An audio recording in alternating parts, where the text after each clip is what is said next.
Radarga tushganligingiz haqidagi ma'lumotlar 48 soat ichida bazaga yuborilmagan bo'lsa, sizga nisbatan jarima qo'llanmasligi kerak.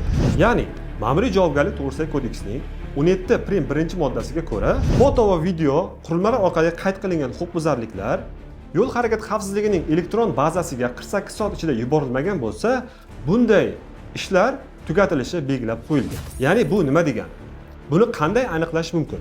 Misol uchun qo'limda ikkita jarima qarori bor. Demak, buni qanday aniqlash mumkin? Birida bazaga yuborilgani ko'rsatilgan, ikkinchisida esa ko'rsatilmagan. Ya'ni, misol uchun 2025-yil 20-sentyabr kuni soat 13:20 da huquqbuzarlik qayd qilingan va qavzishida aytayaptiki, hodisa tizimiga o'sha kunning o'zida 16:00 da yuborilgan.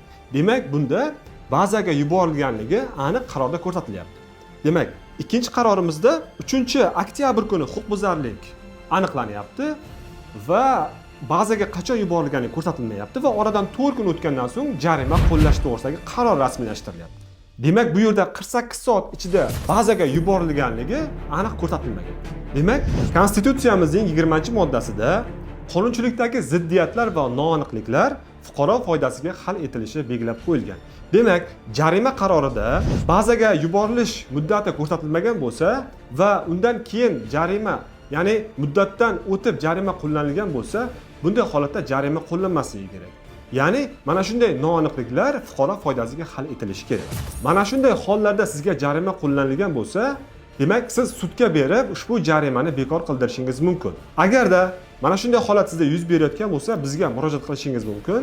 Biz sizga yordam berishga tayyormiz. Mana shunday foydali videolarni o'tkazib yubormaslik uchun ushbu kanalga obuna bo'lib qo'yishni unutmang.